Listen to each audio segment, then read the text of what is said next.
When a tarantula passes away, it can be surprisingly difficult to know what to do next. For many keepers, these aren't just specimens. They're pets, companions that we've cared for years, with certain species lasting 20-30 of those. Taxidermy offers a way to honour them, to preserve their beauty, and to create a lasting memory. This video will be hard for some, weird for others, but hopefully educational for us all. Today we're talking about tarantula taxidermy. Hi, I'm Shafi. I'm a spider nerd who loves bugs and has a degree in entomology. Hopefully you'll learn something new today and appreciate spiders a lot more. Before we get into the methods of taxidermy, let's quickly touch on spider morphology. Tarantulas are invertebrates, meaning they possess an exoskeleton rather than having an internal backbone. This makes preservation a lot easier for us as they maintain their exterior shape, but it makes them a lot more fragile. That's why handling and preservation need special care. When you notice your tarantulas passed away, I recommend immediately freezing them until you're ready to preserve them. This way, not only does it help retain their structure and moisture, but it also ensures that any pests or hitchhikers are killed off. If you feel okay doing it, I also recommend spreading their legs first before you put them in the freezer to make it a lot easier for you when you come to pinning them later on. However, depending on how shortly you caught them, they might already be dry, but we'll get into that, don't worry. If they have dried out, meaning that their limbs are no longer pliable, we may need to rehydrate them in a thing called a relaxing chamber. Basically, all this is an airtight container with moist paper towels that have been mixed in a solution of water and isopropyl alcohol. This is needed as it will prevent mold and kill pests that are still on your tarantula. And all you'll need to do is leave your spider in there for a few days. Make sure that there is no mold growing during this process until they become pliable. If you do notice molds, take them out, put them in the freezer again, or put more alcohol in there. Spiders are considered soft-bodied since their abdomens have a thin, flexible cuticle in contrast to their cephalothorax, which has a more dense and rigid cuticle. Therefore, there are different methods to preserving spiders in general. Here are a few ways you can preserve your tarantula. Dry pinning is probably the most common way in the hobby to preserve them and is what we'll be going over in this video. Wet specimens is where you put them in a body of fluid. This is usually ethanol or industrial methylated spirit. This is the best way for specimens in curation or for DNA usage, as it retains their structure and stops them from rotting. Resin casting is another great way. It can be done after pinning, and it creates a lasting display and you can add whatever you want to it. Freeze drying is arguably the best way, as you don't need to do any dissection at all, and it's a lot more advanced but less accessible. When looking at our tarantula, it is worth learning about their anatomy. Let's go over some brief areas of interest. This is the top half of the tarantula and is often called the prosoma or the cephalothorax, and this bottom half is called the opistosoma or the abdomen. We are particularly interested in the underside of the tarantula as this is where we'll be dissecting the spider from. This central part on the underside of their prosoma is called the sternum, one area that we can dissect to ensure the cephalothorax doesn't quote-unquote deflate, and is usually done with larger specimens. Though I won't cover it in this video, all you do is empty that bit out and stuff it with some cotton. That's literally it. When looking above this section, we can also see their mouth parts, which consist of their chelicerae, their fangs, the maxilla, and the labium. And also on the sides we see these two limbs, they're the pedipalps. And of course, here's the abdomen. This is the main section for us to tackle. On here, we can see the book lungs and the epigastric furrow where the males will have an epiandrous fusillate in this area. And looking right at the bottom, we can see their spinnerets, which is where they web from. As you can see, they have 8 legs. These legs can be sectioned into 7 parts. The coxa, the trochanter, the femur, the patella, aka basically the knee, the tibia, the metatarsus, the tarsus, which attaches to 2 to 3 tarsal claws on the end depending on species. This was just a simple overview, but be sure to let me know if you'd like me to do a more detailed video just on their anatomy. Now we understand a little bit more about tarantula anatomy, we also need to go and cover some of the basic equipment you'll need for this process. We will also discuss some challenges in this video such as pest problems, as they will wreak havoc on your specimen if you don't take precautions. We'll talk about how to mitigate these risks later on in the video. So let's get started. I'll walk you through how I dry pinned and prepared one of my own tarantulas on stream, step by step. So yes, this is Ember. He was a mature male. He passed away naturally, right? And he is a Selmopaeus, I mean, yeah. So they're very pretty, and they're also sexually dimorphic as well. So yeah, he's pretty much just been straight in the freezer. You can see he's pretty pliable, right? But yeah, so that's him. Especially with like females, this process is gonna be a little bit more gory, so I do have to warn you. This guy isn't as bad because of how skinny he is. Well, not skinny, but like he's small, right? My tools. Now, my tools. I made a boo-boo and I don't know where I put my little dissection scissors, so I'm having to make do with Warhammer sprue clipper. This is not a good one, but I'm gonna try and make do. It's a very botched tutorial with this, but I think it should be fine. We'll see. This is literally all I use. If you wanna use anything else, go for it, you know? This is just my personal preference. These are definitely not my preference. And what you wanna do is you just wanna make like a small incision, like along here. Usually if you do like a C shape to make a flap, especially with bigger specimens, it's a bit better. Because you can have more leeway with how to like clean it out. You have more room to work with basically, right? You can make like a little flap. Just pinch it and then you can probably cut it that way. I'm sorry if the camera's not picking it up very well. But we make do. We progress with these things. But we have a little bit of gunk in there for sure.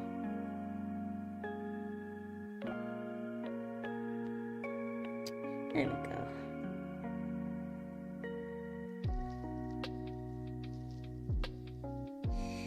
Okay, that should be good. That should be good. So we've made this little flap, right? This little incision. So you can get into the abdomen a bit more. You can make it a little bit bigger if you want. Just be aware that you don't want to split it too much, because you might split the wrong side, if you know what I mean. You might split the other side. Also, you can see all the hairs coming off. I don't know if you can see that. These are very good for getting in there and then cleaning it out. It might be a bit difficult with this guy just because of how small he is.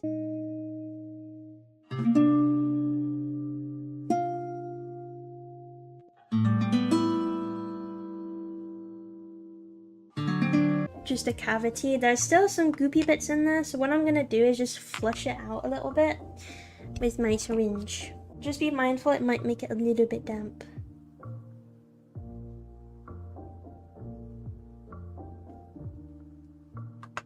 Don't think much came out of that, to be honest.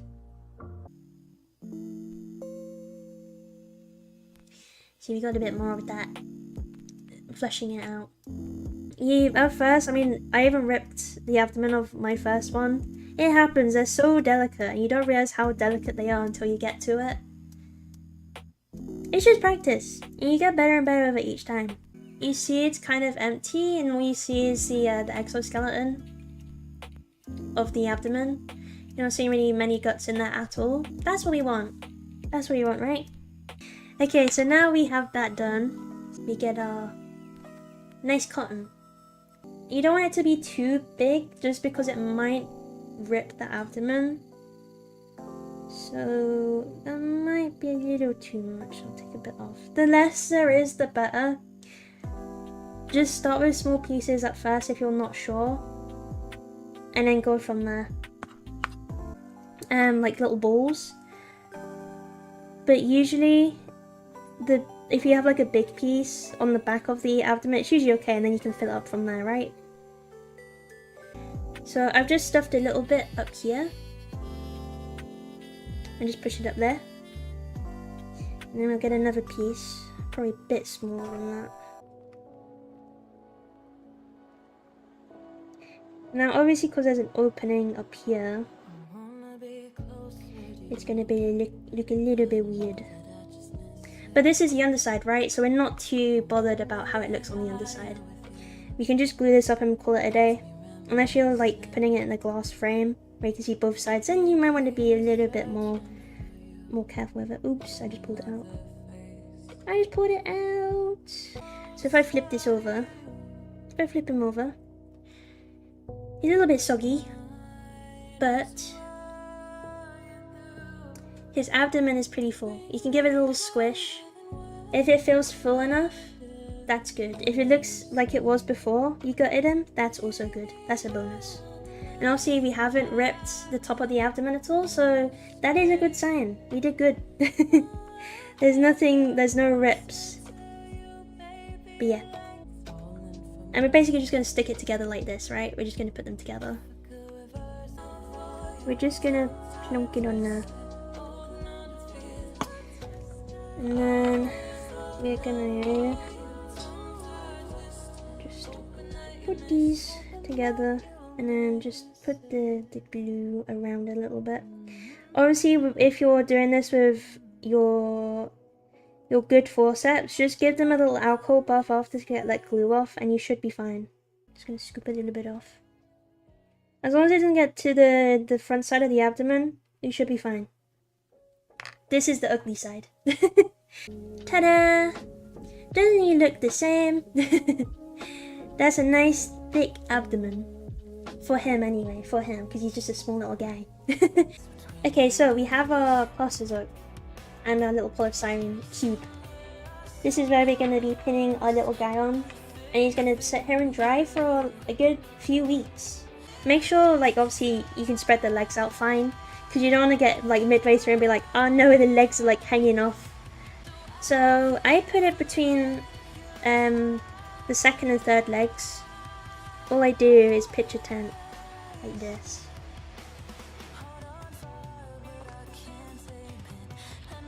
Ta-da! And you can test if they're secure enough. Just wiggle their little legs. You can shake them around. You can shake him around and stuff. If he is secure, then you're good. That's all you have to do. You don't have to pin them through the thorax or at all. You can just do this. But this bit is all personal preference, really. It's all personal preference, so it's up to you how you want to display them. You might want to pull their little fangs out, you might want to leave it. I just try and make them like posable and lifelike as much as I can. But yeah, I'm gonna be very itchy because they obviously still have the urticating hairs. I'm just being silly. Yes, do watch out for that when you're pinning, especially if you're like allergic to them or sensitive to them. They do itch. So yeah, this is one of my first guys, and obviously be careful because they still have their little pads, right? They still have their tarsal claws, if you can see. So they do still attach to stuff. So do not yank. If he's on something, do not yank. So the best method for pinning legs is another pitch method where you can. I usually go for the joints, right? You make another little tent. You make another little tent. So this is what I'm saying about anatomy, right? So we put it on the patella. That is the little knee joint. So that'll make sure he's looking more lifelike. And then we'll do it again on this joint. We'll do a little pitch.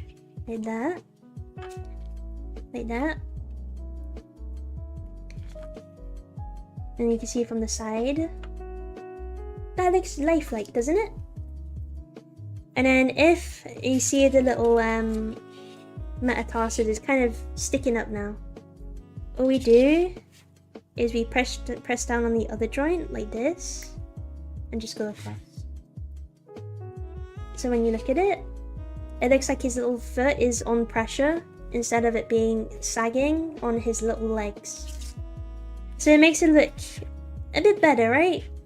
It's up to personal preference, but this is just how I'm explaining how I do it. This is my thought process. So how I did this first leg, then I jumped to this one and copy the same process and try and get them as even as I can.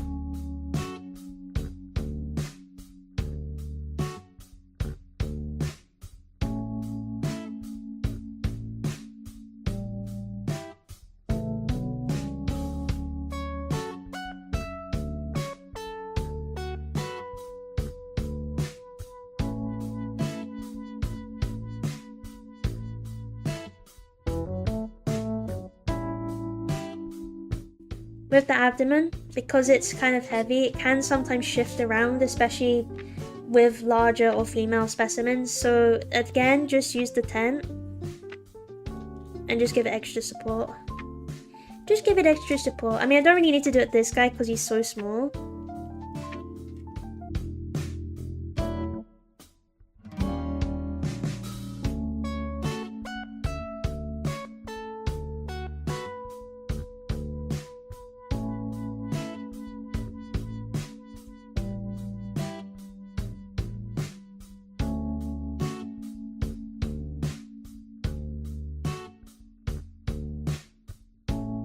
But I think that's a good basis, right? I think that's a good basis for you guys. Be able to see the abdomen. It's up to you if you want to raise it off or not. Yeah, let's have an inspection. So this is him from the side. This is him from the front.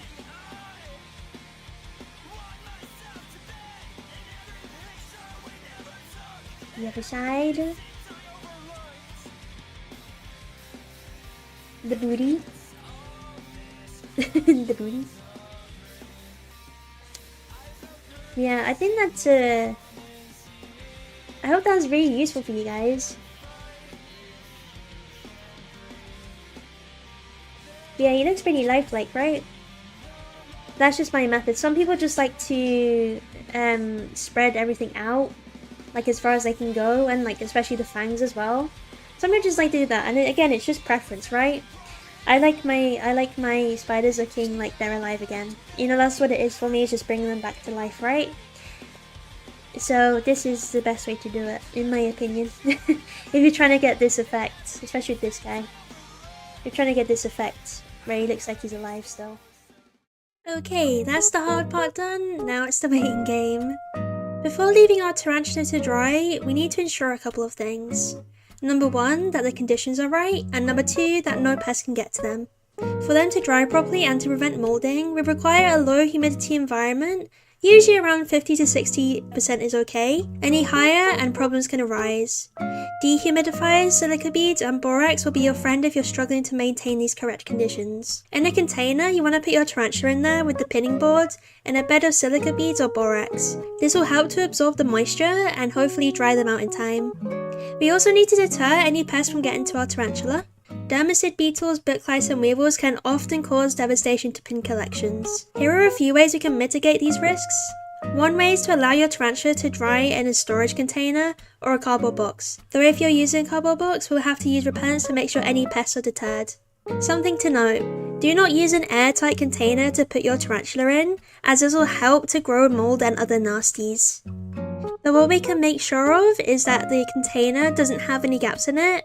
Usually if you seal them off so that any pests can't get in, that should be good. Another good way to deter pests is using insect repellents such as mothballs or any of the others on screen. However, if you're using these, make sure to keep them away from any of your live collection, as this could potentially cause some health issues. When putting your tarantula into their frame of choice, it's also a good idea to look for any that are airtight, such as entomology frames, or any ones that have no gaps in them. You can usually seal any gaps with tape or glue, and it should prevent any pests from getting in. Be vigilant. Once pests are in there, they can very easily reap havoc. Okay, now we just have to wait. Usually small tarantulas such as Ember only take a few weeks to dry. It will take longer for larger specimens. Just test the leg by lightly pushing it. If there's resistance and it looks secure, we should be good. 3 weeks later. Now I have, as I said earlier, Ember. Ember is the tarantula I taxidermied on stream. But yeah, I'm going to take the pins out because usually the way I tell if they're dry enough, if you just like touch a piece of leg, it should be very firm, very sturdy. So you know that it's dry. If it's usually a bit floppy and not dry enough, it will move a lot more than this. But see how it's like all moving as like one piece? That usually means it's done. You see his hairs are shedding off a little bit there.